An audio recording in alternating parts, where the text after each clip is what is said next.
writing, and I guess you could say Andy defined what Mayberry became. He insisted that Mayberry was going to be a small town in North Carolina. Originally, it was just the concept was a small town in the South and a sheriff without a gun. Yeah. And that's exactly what it was here.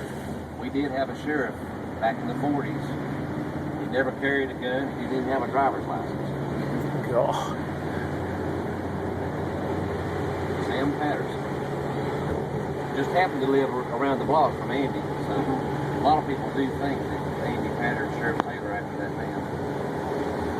They use real people's names for characters. There's some real street corners that you'll hear on the show. We passed through 2 of them on the way on the tour. And places like the Snappy Lunch and the Bluebird Diner, they've always been here. Oh, really? Really? That was here before the show. Oh gosh, yeah. The Snappy Lunch, I believe, has been here since 1926 in the same place. We come up. When did we come up? We ate at the Bluebird Diner. You know, we got a lot of diners, and I like to give them all. I've ate at all of them. I really don't want to say one's better than the other, because getting down to it, they're not. The service might be slower than one than the other. But if folks want just a hamburger, I say, well, go to the Bluebird, because if you like homemade fried onion rings, they have them. Yeah. But then the Snappy Lunch, they got the best pork chop sandwich. Now, the Bluebird's got one, and it'll do on a Sunday when you can't get nothing else. But that Snappy Lunches, have you ever had it? No. No. You got to try it one of these days. Heck, y'all might even want to come back for Mayberry Days. You ain't far down the road. I bet y'all are busy during Mayberry Days. We are.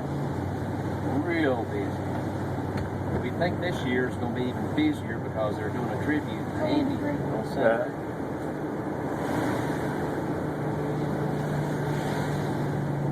Now we have this, well, we're in a historic section of Mt Airy. Say in 1925, this was your northern city limits, and these homes were built well before that. But this house on the right was built in 1903. It's the Gertrude Smith house.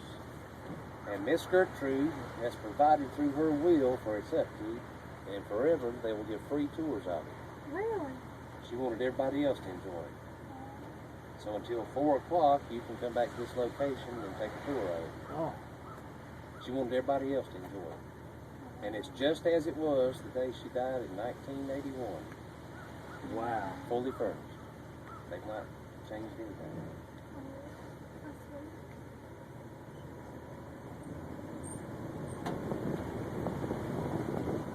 Do you have a map of the town? We've got them at Wally's. Okay. Everywhere we've been's on the map. It's not far from Wally's. It's really just one left-hand turn straight on up this street. This is Renfro Street. Starting right here at Main Street goes into a one-way for a portion of it. Yeah, you knew it was either Andy or Sheriff Taylor. Barneys lived on Elm Street on the show. And there is a house down that way. It looks a lot like Andy's house. This home was built, completed in 1919 by one of the granite quarry owners. And he incorporated granite and the porch railings, the flower planters, even a matching garage. So this would be the finest example of the granite home. These folks were merchants. That's what Miss Gertrude's dad was. She just happened to be the last one to pass away. And she'd inherited quite a bit of money through the years. 2 brothers never married. She inherited from them.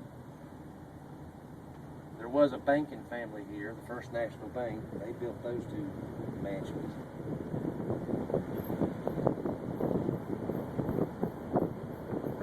That's the ladies I just took.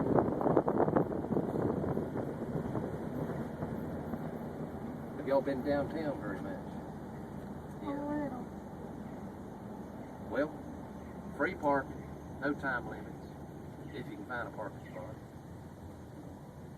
Lots of good places to eat. Of course, the Snappy Lunch. Since 1926, breakfast and lunch. So if you ever come up wanting a sandwich, if it's a Saturday, they close at 1:15. And I'd probably eat a light breakfast and try to hit them around 11, if you wanted to experience that. Right. It looks like it was Andy's favorite place to eat, and all he ate was hot dogs. you'll hear him say on the show, he says to Barney, he says, after the movies, we'll go to the snacky lunch and get us a mouthful to eat and a cup of coffee. And the Bluebird was mentioned numerous times. It was. The Blue View Motel is mentioned, and it's still in business, but we don't recommend it. It's outside of town. Leon's, there ain't nothing wrong with that place. It was an old diner that Andy would remember, the Mt Airy Diner, Main Street Grill, that's what it was. This is our Museum of Regional History. Covers early Mt Airy regional. Did y'all know who Donna Fargo is? She, if you go, check her out on YouTube, because you go back to around 1970, she was a famous country music singer, had a promising career, but she developed MS. She's a local native. And there's your Bluebird Diner. You haven't found it yet. Some of those names, and forgive me if I've already said this, I probably haven't though. Some of the characters were named after real people, like Otis Campbell was named after 2 police officers from here. Oh. Going way back, their names were Otis Brinkley and Keith Campbell. Oh, wow. See, he would combine, take 2 people and come up with one. Although on the rare occasions you will hear a full name of a real person that grew up here. There was an Opie that grew up here. Really? Andy played basketball, and the coach was Wallace Shelton, who had a brother named Opie. It's actually a nickname for Opal. But this Opie apparently was the source for Opie's name, or at least that's what he told all his life.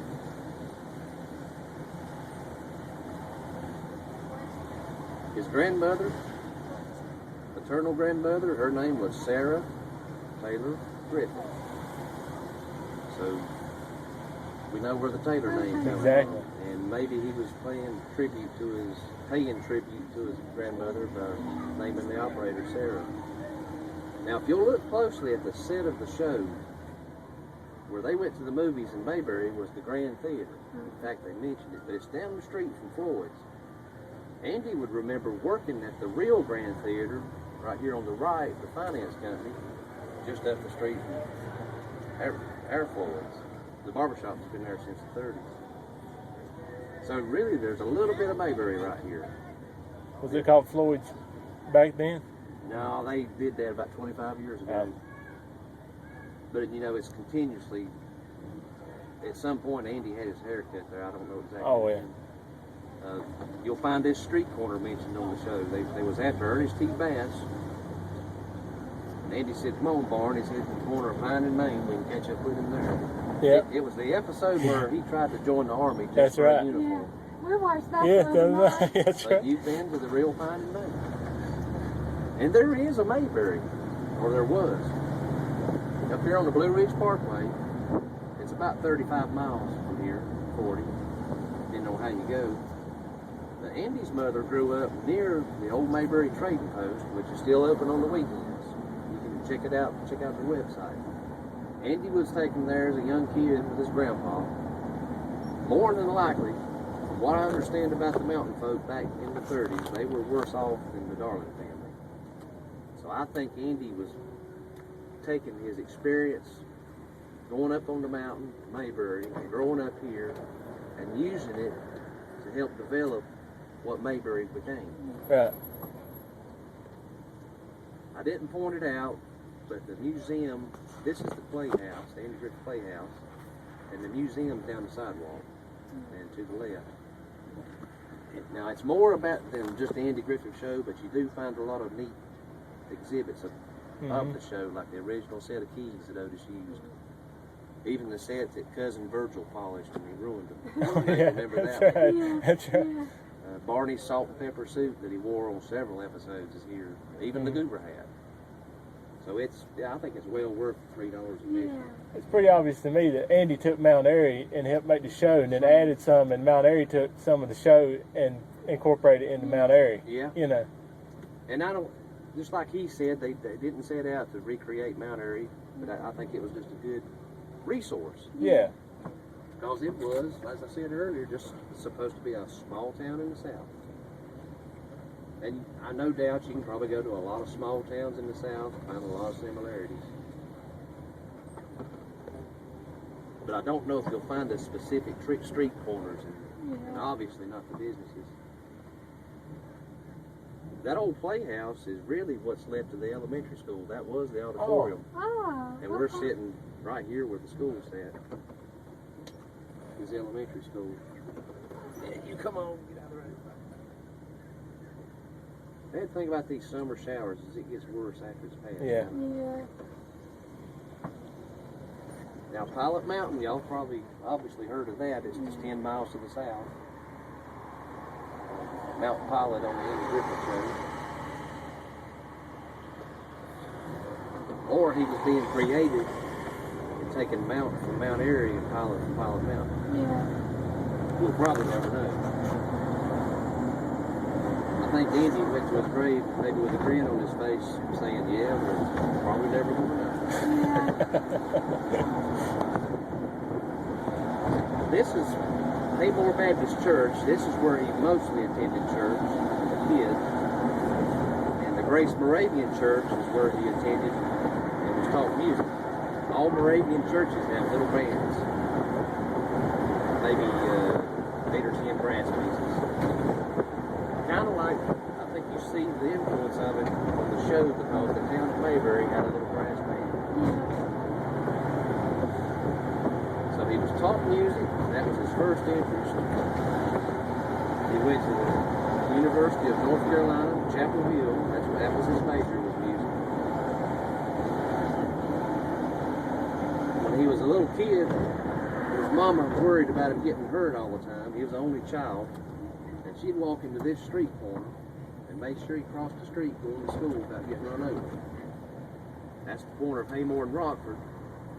And if you'll listen closely, there's 2 episodes where Andy will reference the school crossing as being at the corner of Haymore and Rockford. Just 100 yards from the house he grew up in.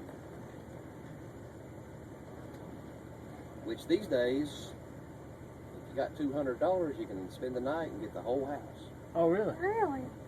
So bring another couple with you and y'all can split it. Yeah. And they loan you the box set, so you can sit there all night long and catch up on specific Andy Griffith shows that you want to watch. Wow. Oh. The dates on the sign are just telling you how long the Griffith family owned it. Because Andy didn't live here after 44. Okay. And at the time they bought it, this part of town was probably the least developed. Certainly no street curbs. They were all dirt streets. And the furniture factories were nearby. And perhaps the air was a little smoky in the morning times. Right. I'm really just trying to paint a picture of Andy came from the poor side of the tracks. Humble beginnings.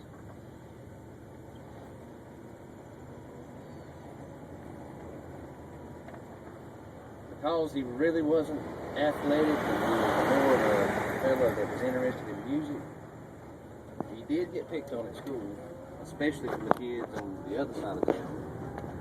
And I think that probably was something Andy never forgot, and probably why he really never had nothing to do with Mt Airy. Because a lot of those folks grew up here and stayed here, and Andy went off and got famous. Well, they certainly never figured that he would eventually have a statue of him out in front of the old school. Yeah. And live in people's lives forever, you know? Yeah. Forever. There's even relatives that still live in this neighborhood over here. I know there's one first cousin, and I think a second cousin lives where Grandma and Grandpa lived on Banner Street. So he grew up with family around it. He was the only child, but he had cousins and aunts and uncles right there with them a couple of blocks. Now you'll hear their names on the shows, sometimes in combination. But he did mention Earl Gilly. Yeah. Goober's working on Early Gilly's hot rod. Yeah. And he mentioned Lorraine Beasley as a passerby on the sidewalk. Well, Lorraine married Earl. They lived down here in Pilot Mountain, raised a family. And at times they would go pick Andy up at the airport when he was doing his private business. When she passed away, I found out that they were very close all their life. Which got me to thinking perhaps Aunt Bee was really Aunt Beasley. Yeah. We we don't know of any other explanation. You know, maybe she babysat him some. Yeah. Because Andy's mama did work down at the Wienerburger, another little place mentioned on the show. This store was never called Wally's, at least in Andy's time. But I have confirmed that a man named Wally Smith used to run it, known as Wally.